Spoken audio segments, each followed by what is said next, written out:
Good morning, sir. Good morning, beta. Good morning. Good morning, sir. Good morning, students. Good morning.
Now see,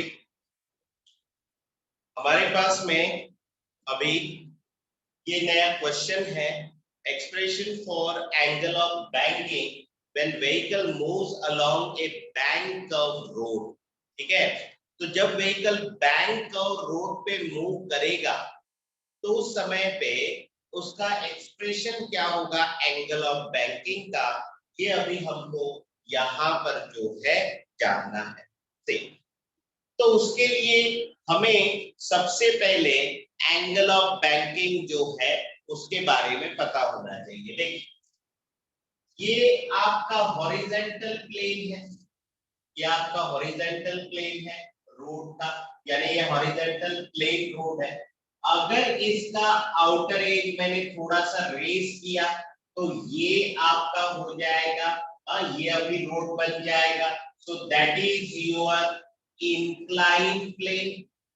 ठीक है, road का, और ये road का horizontal plane, इन दोनों के बीच में जो एंगल बनता है that is your theta, and theta means the angle of banking. ठीक है, समझ में आया क्या? The angle made by inclined plane of a road with horizontal, ठीक है, is called as angle of banking। ठीक है, हम उसको एंगल ऑफ बैंकिंग कहते हैं। सो ये मैंने आपको सबसे पहले बता दिया कि एंगल ऑफ बैंकिंग क्या होता है।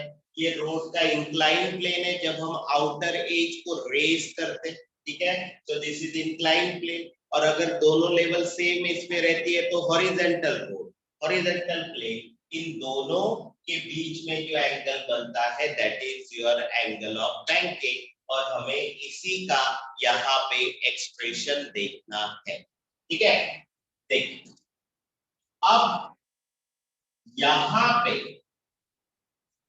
एक्सप्रेशन की शुरुआत करेंगे। ठीक है, तो एक्सप्रेशन के लिए मैं ये आपका इंक्लाइन प्लेन और हॉरिजॉन्टल प्लेन निकाल दिया। ठीक है, यहां पर ये आपका एंगल थीटा, यहां पे ये आपका vehicle,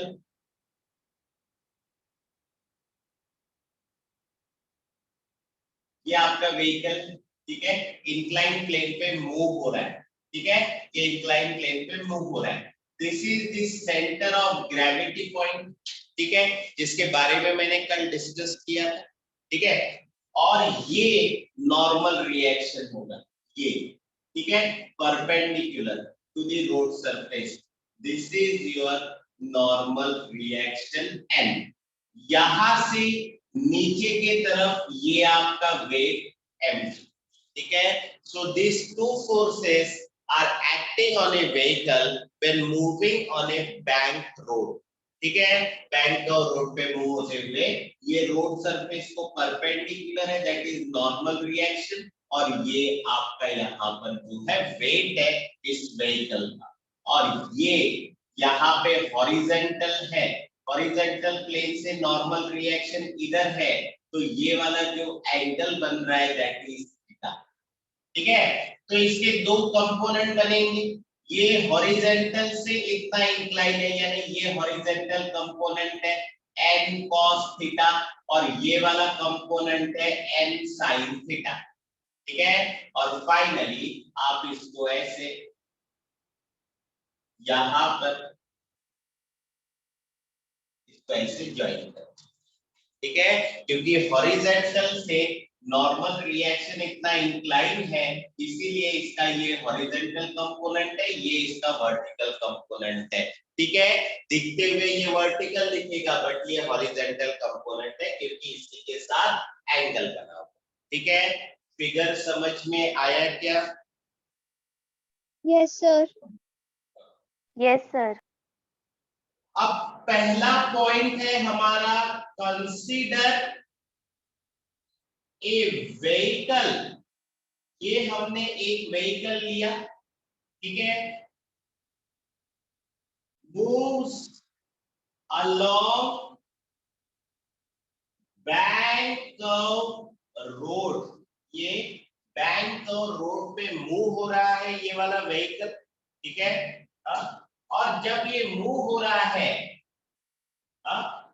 eight an angle theta, ठीक है, ये रोड जो है यहाँ पे एंगल कितना बन रहा है, थीटा बन रहा है विथ हॉरिजेंटल।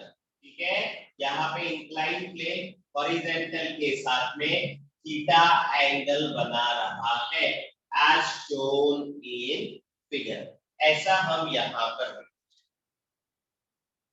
ठीक है।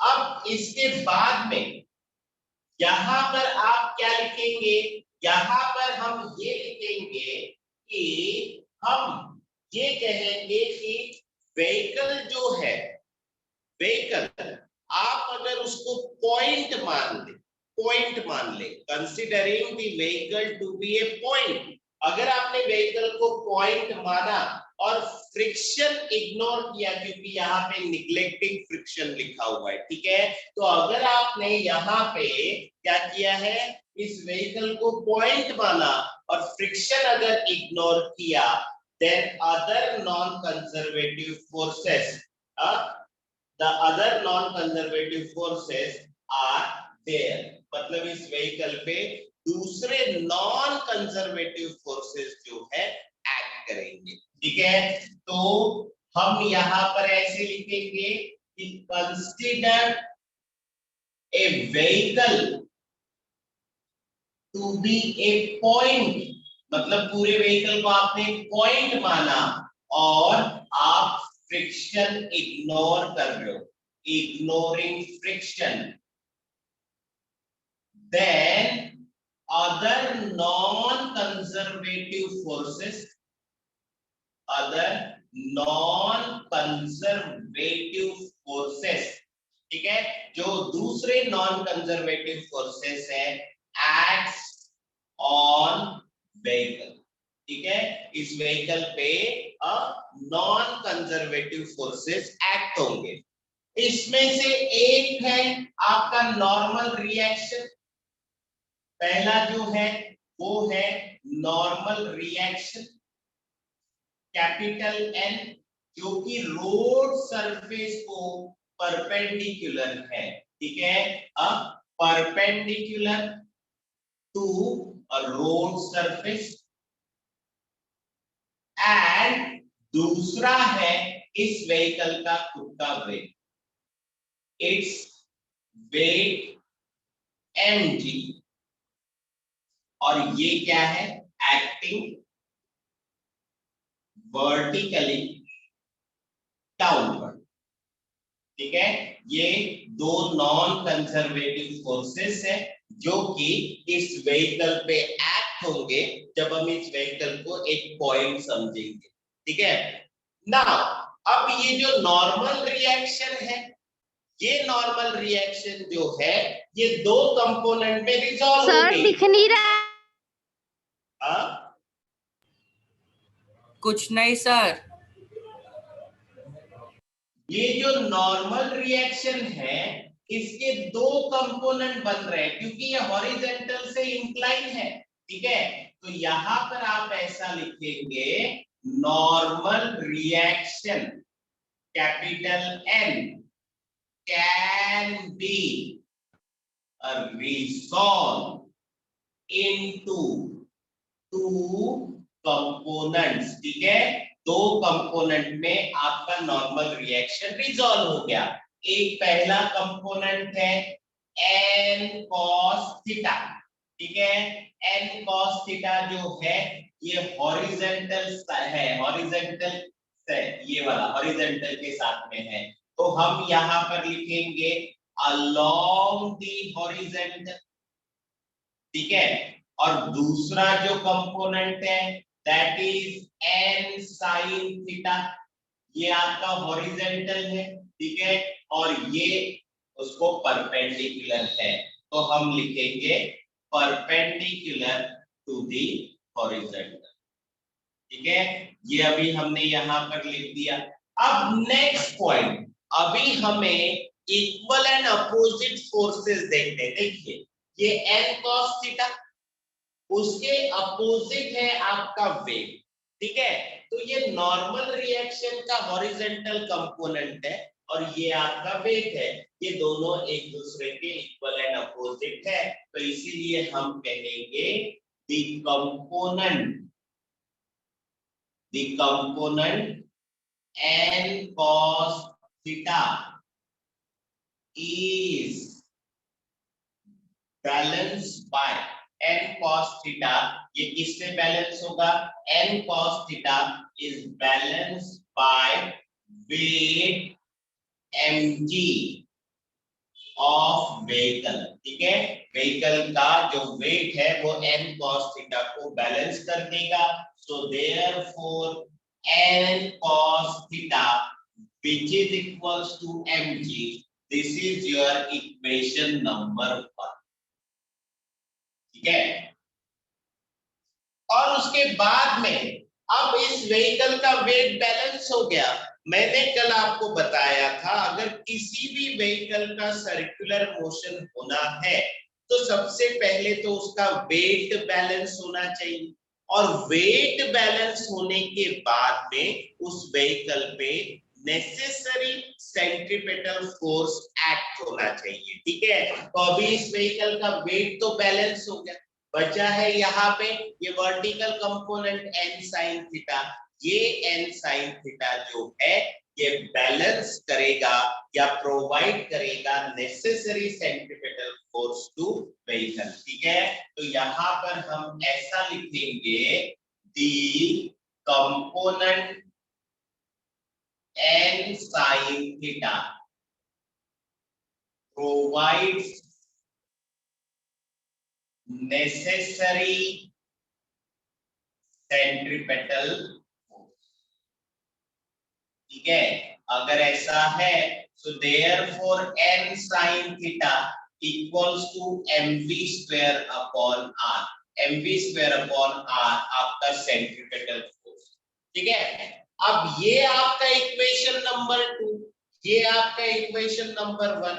आप क्या करिए, यहाँ पर इक्वेशन 2 को डिवाइड करिए इक्वेशन 1 से, हमको यहाँ पर क्या मिलेगा, वी गेट, यहाँ पर लेफ्ट हैंड साइड से लेफ्ट हैंड साइड डिवाइड करिए, n sin theta upon n cos theta, ठीक है। फिर राइट हैंड साइड से राइट हैंड साइड डिवाइड करिए, mv square upon r upon में mg, ठीक है।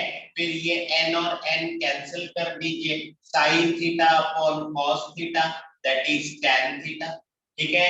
फिर इधर m और m कैंसिल कर दीजिए, ये r नीचे आएगा यानी ये हो जाएगा v स्क्वायर अपॉन rg, ठीक है। मुझे यहाँ पर थीटा चाहिए, सो tan इधर आ जाएगा, so theta equals to tan inverse हो जाएगा इधर आने पर, ब्रैकेट में आएगा v square upon r g and above relation represents angle of banking. ठीक है, और यही है हमारा expression for angle of banking of A vehicle. ठीक है, तो ये एक्सप्रेशन आपको ध्यान में रखना है।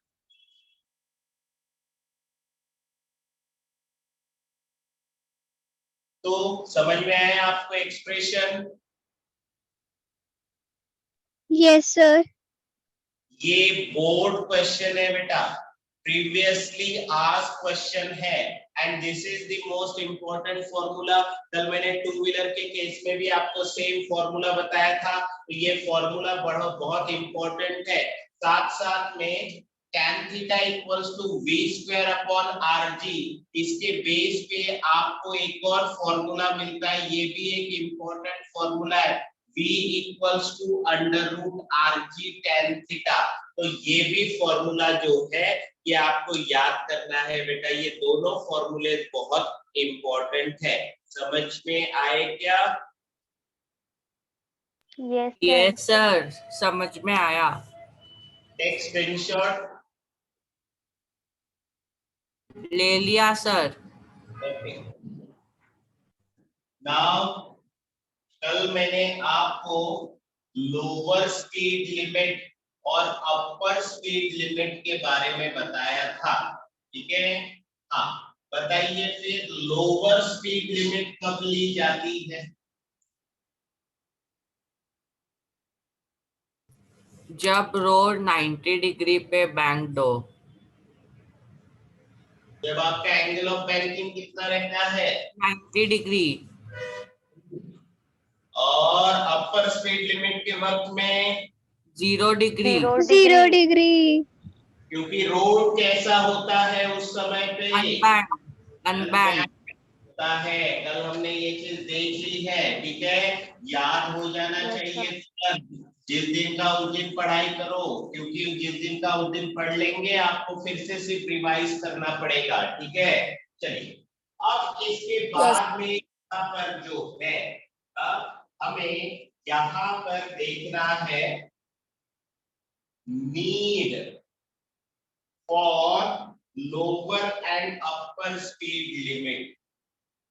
Lower and upper speed limit की क्या जरूरत है, ये अभी हमको यहाँ पर देखना है। ठीक है, अब when vehicle moves on bank road।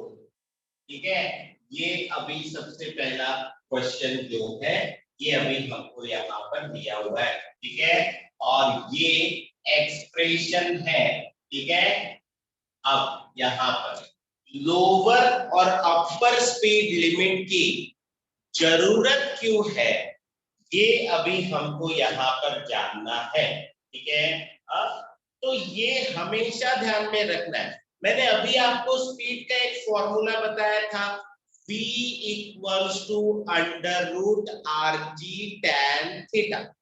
ठीक है, ये फॉर्मूला अभी मैंने आपको यहाँ पर बताया, v equals to under root r g tan theta. So see, if any vehicle is running exactly at this speed, मतलब अगर व्हीकल इसी स्पीड से रन करे, कौन सी स्पीड से? v equals to under root r g tan theta. अगर इसी स्पीड से व्हीकल अगर रन करता है तो उस पर जो फोर्सेस एक्ट होते हैं वो दो प्रकार के फोर्सेस होते हैं। एक होता है वेट mg डाउनवर्ड डायरेक्शन में, और एक होता है नॉर्मल रिएक्शन जो रोड सरफेस को परपेंडिकुलर होता है। अगर vehicle exactly v equals to under root r g tan theta इस स्पीड से अगर मूव होता है तो, ठीक है, बट यहां पर ये ध्यान में रखना है, बट इन प्रैक्टिस यानी प्रैक्टिकली देखा जाए तो व्हीकल जो होता है वो इसी स्पीड के साथ में रन होगा ये जरूरी नहीं है। ठीक है, कौन सी स्पीड के साथ? v equals to under root r g tan theta. इस स्पीड के साथ में व्हीकल रन होगा exactly. In practice it is not possible, ऐसा नहीं पॉसिबल है। ठीक है, तो इसीलिए ध्यान में रखना है कि आपका व्हीकल अगर v equals to under root r g tan theta इस स्पीड के साथ अगर नहीं चल रहा है तो वो मतलब किसी और स्पीड के साथ चल रहा है। ठीक है, मतलब हम ये कहेंगे for a speed other than this speed, मतलब एक स्पीड हम जो ले रहे हैं जिससे व्हीकल चल रहा है अदर देन दिस स्पीड यानी under root r g tan theta, इससे अलग अगर किसी स्पीड पे व्हीकल रन हो रहा है तो ये ध्यान में रखना है आपको कि यहाँ पर जो है the component of force of static friction, component of force of static friction between tires between tires and road help us up to a certain limit। ठीक है, तो फिर उस समय पे अगर आपका vehicle under root r g tan theta इस स्पीड को छोड़ के किसी और स्पीड पे अगर रन हो रहा है तो फोर्स ऑफ स्टैटिक फ्रिक्शन का जो कंपोनेंट होगा, ठीक है, वो हेल्प करेगा कि आपका जो स्पीड है वो लिमिट में आ जाए। ठीक है, मतलब ही आपको स्पीड लिमिट जो है वो लेना पड़ेगा, प्रैक्टिकली आपको स्पीड लिमिट लेना पड़ेगा। ठीक है, तो यहां पर हम ऐसा लिखेंगे पहला point, if the vehicle is running exactly at the speed v equals to under root rg tan theta, then forces acting on vehicle are, सबसे पहला force weight mg acting vertically downward। ठीक है, और दूसरा फोर्स व्हीकल पे जो act होगा that is normal reaction n perpendicular to road surface. ठीक है, ये दो फोर्सेस एक्ट तभी होंगे जब व्हीकल इतने स्पीड से चले। ठीक है, बट यहां पर हम क्या कहें, बट इन प्रैक्टिस यहां पर प्रैक्टिकली व्हीकल नेवर ट्रेवल और रन और move exactly at this speed. ठीक है, व्हीकल इतने स्पीड से नहीं चलता हमें। ठीक है, और देयरफॉर हम ये कहेंगे hence the speed of vehicle other than this, इस स्पीड के अलावा अगर किसी और स्पीड से अगर व्हीकल चलता है, इस स्पीड को छोड़ के किसी और स्पीड से अगर व्हीकल चलता है, then the component of static friction, force of static friction जो है between road and tires, between road and tires, ठीक है, help us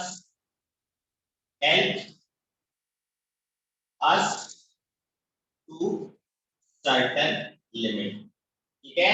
तो उस समय पे फोर्स ऑफ स्टैटिक फ्रिक्शन के जो कंपोनेंट्स होते हैं वो ध्यान में रखना है, व्हीकल को हेल्प करते हैं। ठीक है, वो व्हीकल को क्या करते हैं, हेल्प करते हैं। ये आपको यहाँ पर ध्यान में रखना है जो दिया हुआ ना। अब यहाँ पर जो है अभी फिर वो स्पीड लिमिट क्या रहेगा ये अभी हमको यहाँ पर लेना है। फॉर स्पीड, ये आपका व्हीकल का स्पीड है v1, it is less than √rg tan theta. ठीक है, अब आपका व्हीकल का स्पीड है v1 which is less than √rg tan theta, जिस स्पीड के साथ में चलना चाहिए व्हीकल, बट आपके व्हीकल का स्पीड अगर उससे क्या है, कम है, आपके व्हीकल का स्पीड सेफ्टी स्पीड यानी √rg tan थीटा से क्या है, कम है। ठीक है, देन ये ध्यान में रखना है, then component n sin theta, ये जो कंपोनेंट होता है n sin थीटा, ये ध्यान में रखना है, is greater than centrifugal force, it is greater than centrifugal force.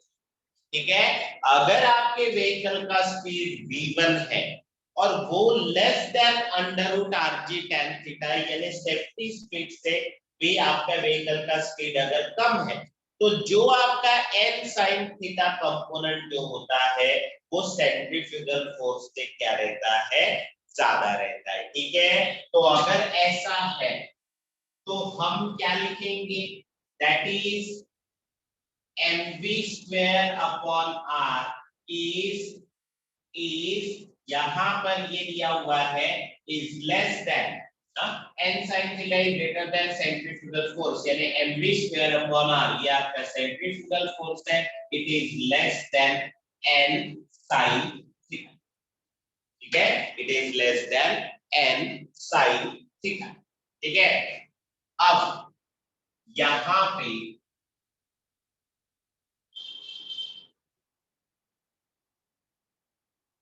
ये आपका incline plane and this is your theta. ठीक है, ये अभी हमको यहाँ पर दिया हुआ है। ओके, नाउ अब यहाँ पे आप क्या करिए, व्हीकल निकालिए।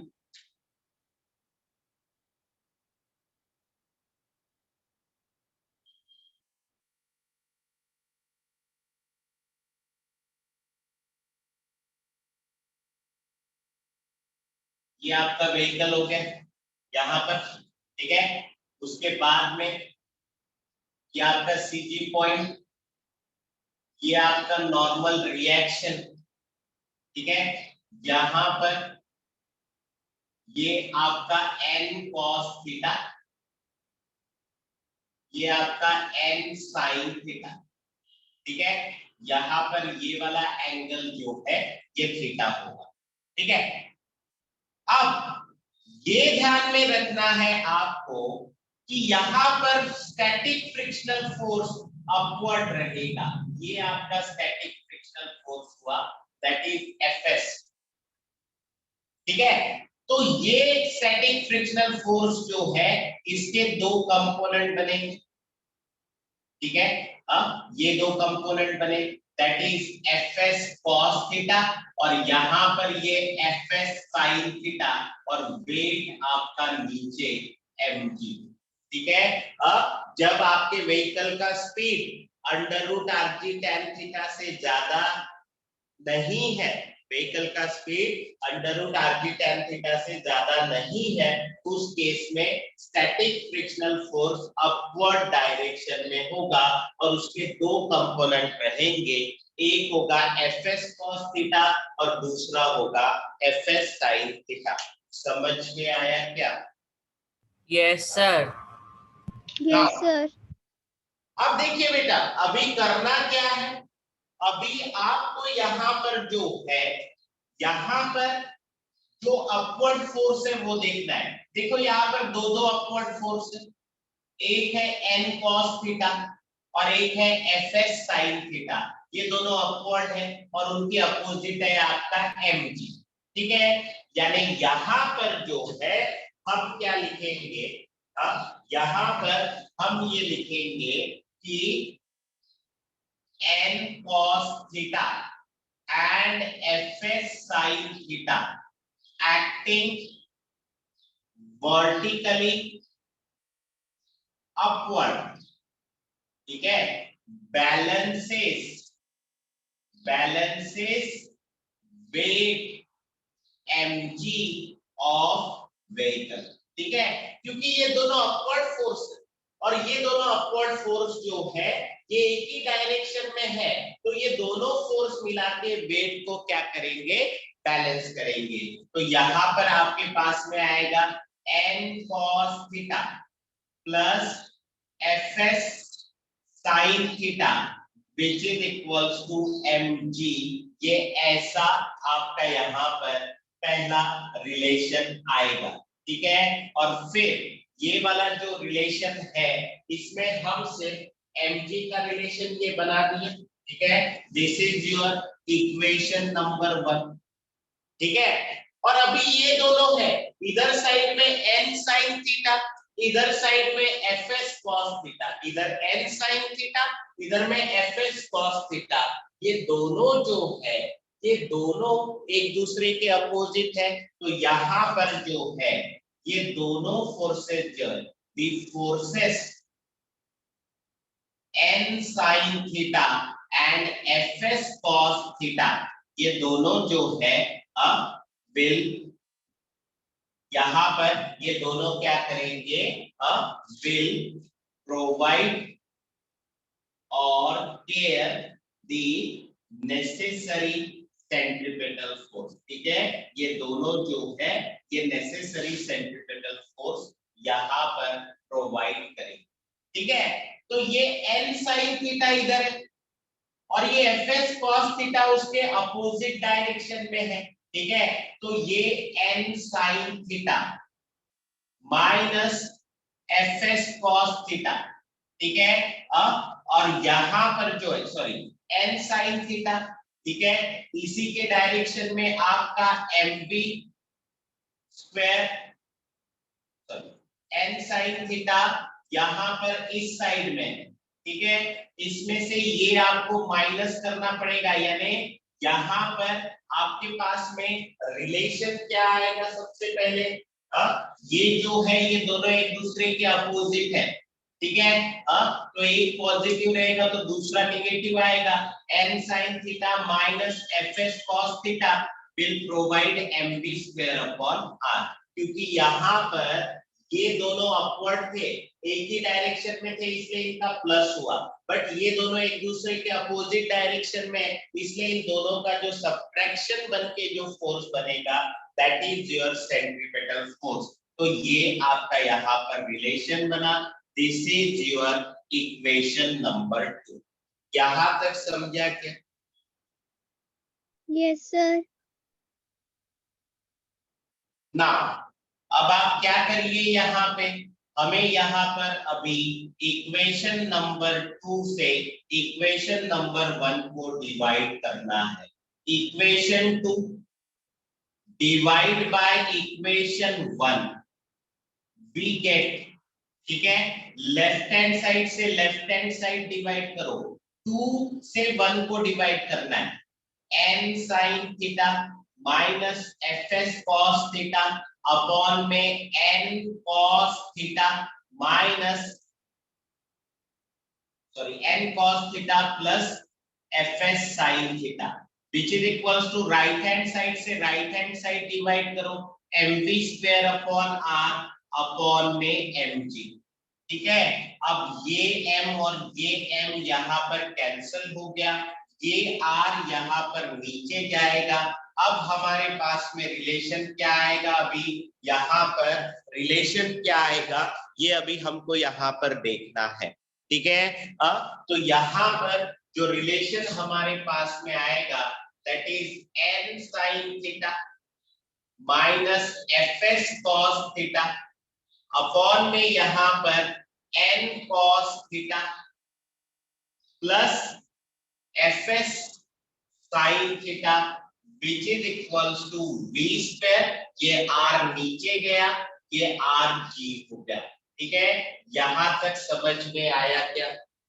Yes sir. ठीक है, Yes, फिर sir. ज्वाइन कर लो बेटा, मीटिंग का टाइम खत्म होने का है।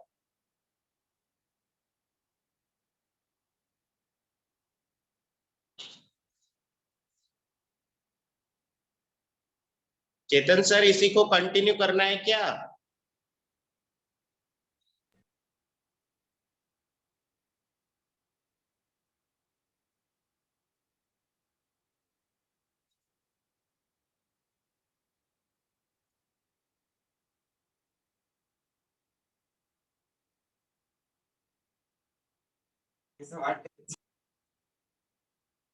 इसी को कंटिन्यू करना है क्या?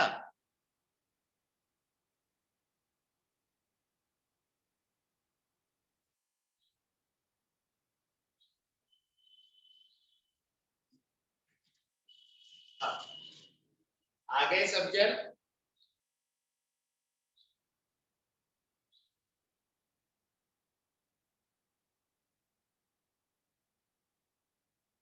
यस। ये rg जो है, ये rg अभी इधर लेकर जाइए बेटा, इधर। ठीक है, इधर लेके जाना है, इधर में सिर्फ b स्क्वायर बचेगा, तो this implies b square equals to, ये rg इस ब्रैकेट के साथ मल्टीप्लाई हो जाएगा और ये ब्रैकेट में एज इट इज रहेगा n sin theta minus fs cos theta, यहाँ पर n cos theta minus fs sin theta, ये ऐसा यहाँ पर रिलेशन बनेगा। ठीक है, अब हमें इसको सॉल्व करना। ठीक है, अब हम क्या करते हैं, ये rg को एज इट इज रखते हैं। ठीक है, और ये न्यूमरेटर और इस डिनोमिनेटर दोनों को n cos थीटा से डिवाइड कर देते हैं, यानी n sin theta minus fs cos theta upon में n cos थीटा। ठीक है, न्यूमरेटर को डिवाइड कर दिया, डिनोमिनेटर को भी डिवाइड कर दो, n cos theta minus fs sin theta upon में n cos थीटा। ठीक है, ये आपने डिनोमिनेटर को भी डिवाइड कर दिया। ये वाला स्टेप समझ में आ गया क्या आपके? Yes sir. ठीक है, अब इसके बाद में बेटा यहाँ पर ये डिनोमिनेटर सेपरेट करो, तो ये रिलेशन कैसे दिखेगा, rg n sin theta upon में n cos theta minus fs cos theta upon में n cos थीटा। ठीक है, नीचे में डिनोमिनेटर में यहाँ पर n cos थीटा अपॉन में n cos थीटा माइनस यहाँ पे fs sin थीटा।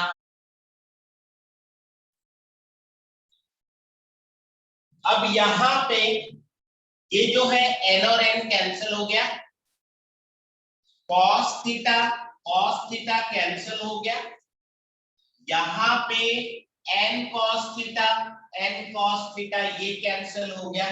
ठीक है, अब यहाँ पर क्या बचा हुआ है, सी यहाँ पर क्या बचा हुआ है, यहाँ बचा हुआ है v square equals to rg bracket में sin theta upon cos theta tan theta minus fs upon n।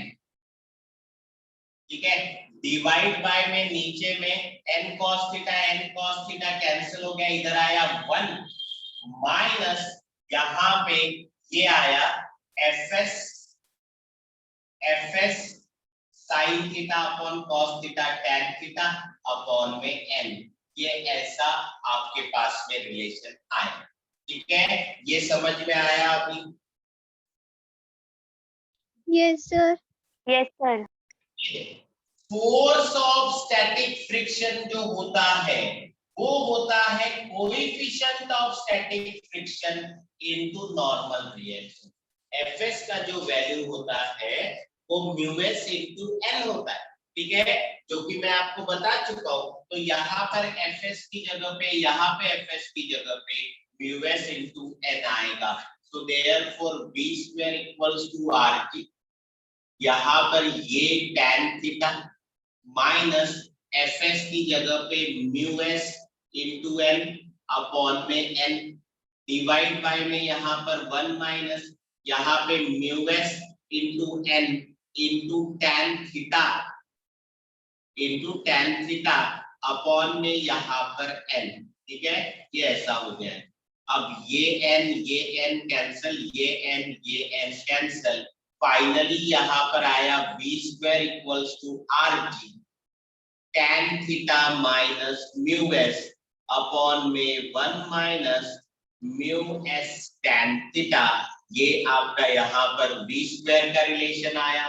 Now taking square root on both side, यहाँ पर हमने स्क्वायर रूट ले लिया, स्क्वायर रूट के साथ में कैंसल हो गया।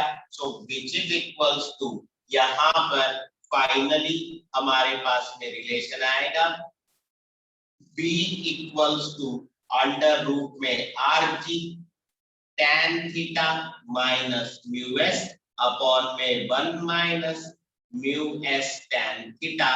ये आपका रिलेशन होगा and this is your expression. ठीक है, ये आपका स्पीड है और ये v1 है क्योंकि आपने यहाँ पर ये v1 लिया हुआ है।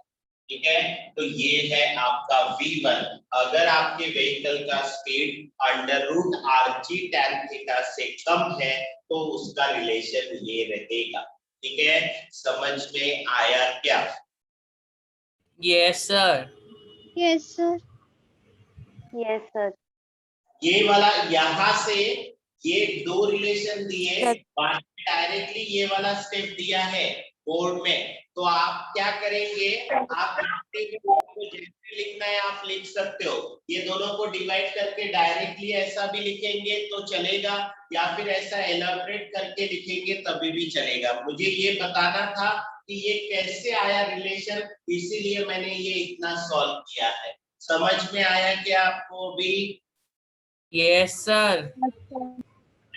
अब इसका सेकंड पार्ट जो है ये अभी हमको यहाँ पर जो है वो देखना है। ठीक है, अभी हम सेकंड पार्ट की तरफ जाएंगे।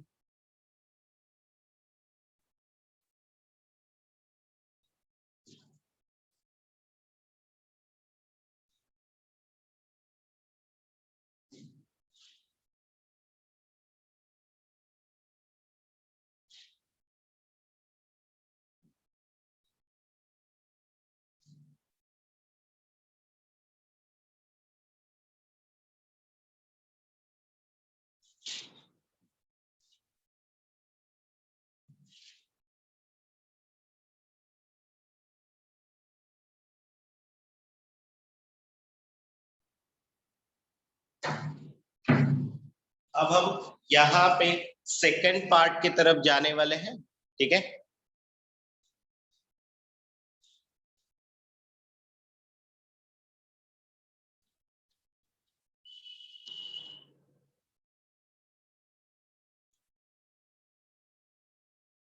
देखिए अब यहाँ पर जो है अब हम क्या लेने जाए।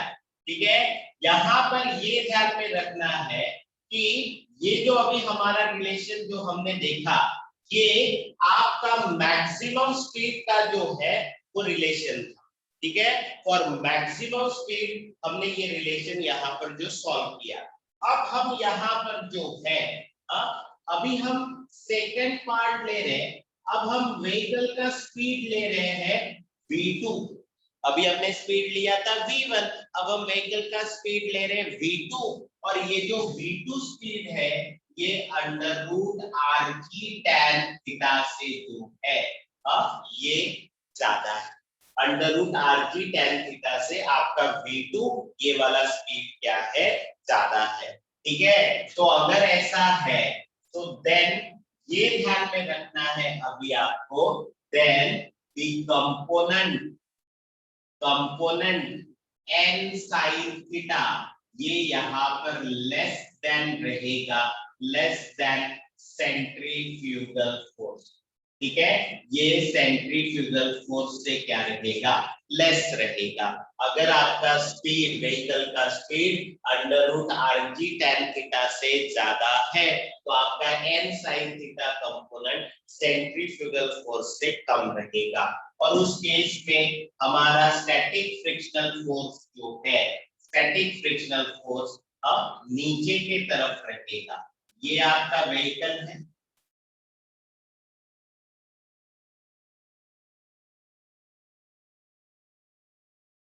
ये आपका व्हीकल है, ठीक है। ये इसका सीजी पॉइंट, ये n cos थीटा, यहां से वेट ये mg, ये आपका नॉर्मल रिएक्शन, ठीक है। ये आपका n sin थीटा, ठीक है। उसके बाद में force of static frictional force नीचे की डायरेक्शन में, ये आपका Fs है, इसके ये दो कंपोनेंट बनेंगे। अब ये इसका हॉरिजॉन्टल कंपोनेंट है, ये वाला, that is Fs cos theta, और ये यहाँ पर रहेगा Fs sin theta, the downward direction, ठीक है। ये है आपका फिगर। अगर आपके व्हीकल का speed under root r g tan theta से ज्यादा है तो उस समय पे ये आपका फिगर होगा। ये चीज समझ में आ गई आपको? Yes, sir. अब देखो यहाँ पर जो है, यहाँ पे हमने ये देखा है कि आपके व्हीकल का speed under root r g tan theta से ज्यादा है। अगर ऐसा है तो हम यहाँ पर ऐसे लिखेंगे, therefore centrifugal force is greater than n sin theta, ये उससे ज्यादा रहेगा। एंड देयरफॉर सेंट्रीफ्यूगल फोर्स क्या है आपका, mv square upon r is greater than n sin theta. ये v को हमने v2 लिखा, ठीक है। अब यहाँ पर हम ये लिखेंगे, यहाँ पे जो फोर्स ऑफ स्टैटिक फ्रिक्शन है उसका जो डायरेक्शन है इज डिक्लाइन, हम नीचे की तरफ कह सकते हैं, directed downward, direction is directed downward, ठीक है। फोर्स ऑफ स्टैटिक फ्रिक्शन का जो डायरेक्शन होगा वो डाउनवर्ड रहेगा, जैसा कि फिगर में शो किया है, ठीक है। अब देखिए यहाँ पर ये n cos थीटा ऊपर ऐसे और ये mg डाउनवर्ड है, उसी सेम डायरेक्शन में आपका fs sin थीटा है। तो ये दो डाउनवर्ड फोर्स मिलके n cos थीटा को बैलेंस करेंगे, क्योंकि ये दोनों सेम डायरेक्शन में है। तो यहाँ पर हम लिखेंगे the weight mg and fs sin theta both will balances component n cos theta, वो n cos theta को क्या करेंगे, बैलेंस करेंगे, ठीक है। So therefore n cos theta which is equals to, ये दोनों एक ही डायरेक्शन में, तो हम ऐसे लिखेंगे mg plus fs sin theta, ये ऐसा होगा, ये fs sin theta इधर लेकर आओ, ठीक है। सो n cos theta minus fs sin theta which is equals to mg, this is your equation number 1, ठीक है। ये आपका पहला इक्वेशन, समझा पहला इक्वेशन? Yes sir. और ये देखिए अभी ये n sin थीटा लेफ्ट में है, ठीक है, और ये जो आपका fs cos थीटा है ये भी लेफ्ट में, और तो ये दोनों फोर्सेस मिला के सेंट्रीपेटल फोर्स जो है वो प्रोवाइड करेंगे। The component n sin theta and fs cos theta both provides or care for necessary centripetal force, ठीक है। ये नेसेसरी सेंट्रीपेटल फोर्स प्रोवाइड करेंगे, ये दोनों एक ही डायरेक्शन में है, इसीलिए ये ऐसे आएगा n sin theta plus fs cos theta which is equal to mv square upon r. This is your equation number 2. ठीक है, अब आप क्या करिए, जैसे तब किया था इक्वेशन नंबर 2 को इक्वेशन नंबर 1 से डिवाइड कर दीजिए. So equation 2 divide by equation 1, we get left hand side से लेफ्ट हैंड साइड डिवाइड कर दीजिए.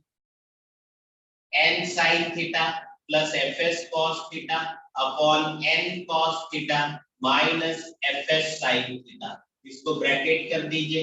राइट हैंड साइड से राइट हैंड साइड डिवाइड कर दीजिए. mv square upon r upon में mg, m और m क्या हो जाएगा, कैंसिल. ये r नीचे आ जाएगा. इसको डिवाइड कर दो. n sin theta plus fs cos theta upon में n cos theta divide by में n cos theta minus fs sin theta upon में n cos थीटा.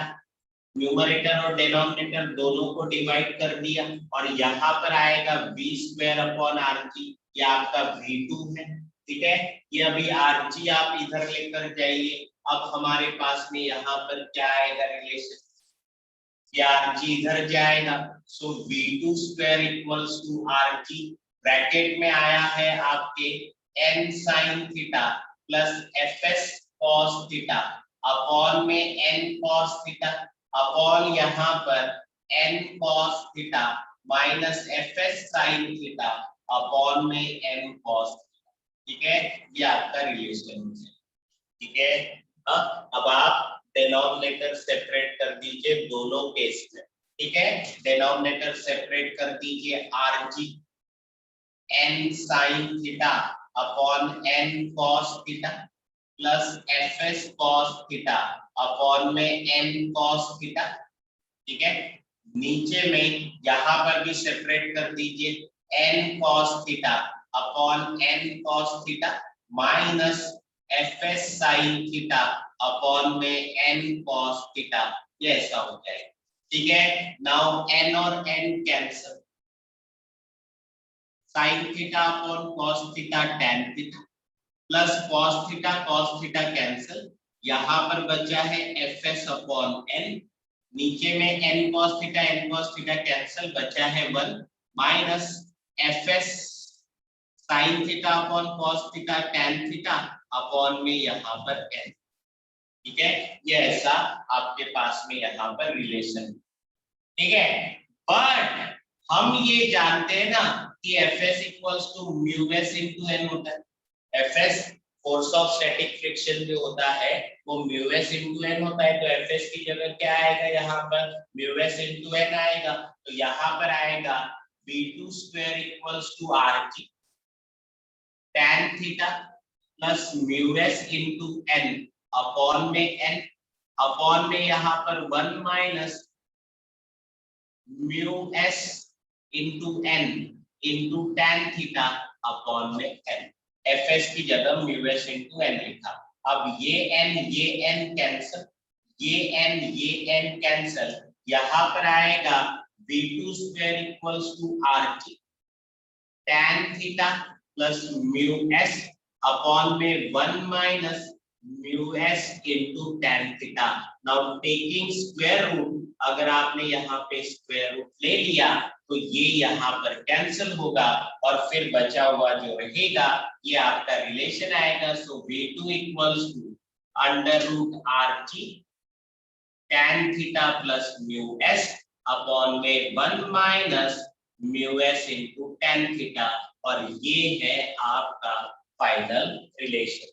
ठीक है, समझ में आया क्या? Yes, sir.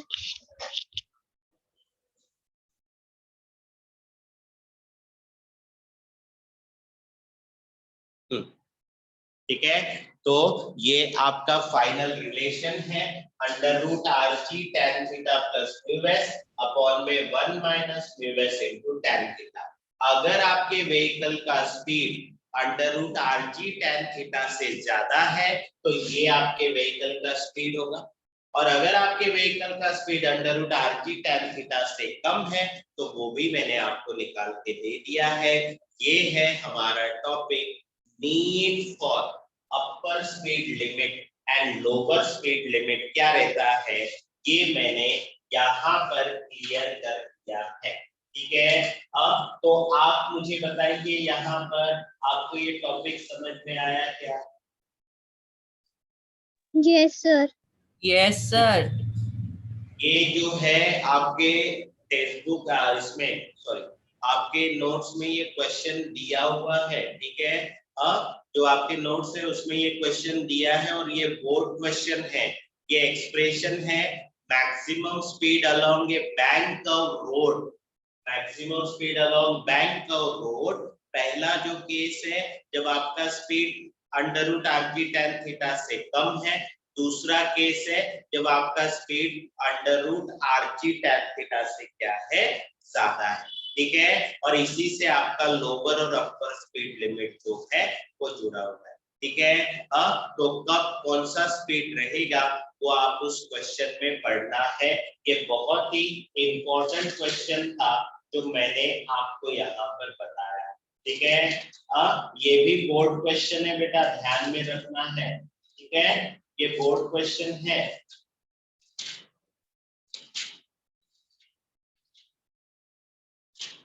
बस इसके बाद में 2 से 4 हमारे बड़े बड़े टॉपिक्स है, 2 से 4 टॉपिक्स है और वो 2-3 टॉपिक हो जाने के बाद में हमारा ये जो है ये एंड हो जाएगा। ठीक है, मैं अभी इसके बाद में आपको कोनिकल पेंडुलम जो है वो पढ़ाने वाला हूँ। कोनिकल पेंडुलम, एक और पेंडुलम पढ़ना है सिंपल पेंडुलम, बट उसके पहले आपको कोनिकल पेंडुलम पढ़ना है जो कि बोर्ड क्वेश्चन है। ठीक है, तो आज जो हमने पहले देखा वो भी बोर्ड क्वेश्चन था, ये जो देखा है क्वेश्चन ये भी बोर्ड क्वेश्चन है, और कल जो देखेंगे हम अब कोनिकल पेंडुलम का क्वेश्चन वो भी आपका बोर्ड क्वेश्चन है। ठीक है, सारे बोर्ड क्वेश्चन फिर से रिपीट होते हैं। अब कम से कम 10 में से 3 या 2 क्वेश्चन तो भी आपको बोर्ड में रिपीट मिलते हैं, तो इसलिए कम से कम आप जितने बोर्ड क्वेश्चन है उनको प्रिपेयर करके रखें। ठीक है, अब थ्योरी टॉपिक में कोनिकल पेंडुलम बचा है, वर्टिकल सर्कुलर मोशन का एक टॉपिक बचा हुआ है बस, और उसके बाद में वो ब्रिज वाला एक टॉपिक है वो बचा हुआ है। बाकी सारे टॉपिक्स अपने कवर हो गए फिर रिलेटेड न्यूमेरिकल। ठीक है बेटा, बाय। Bye, sir.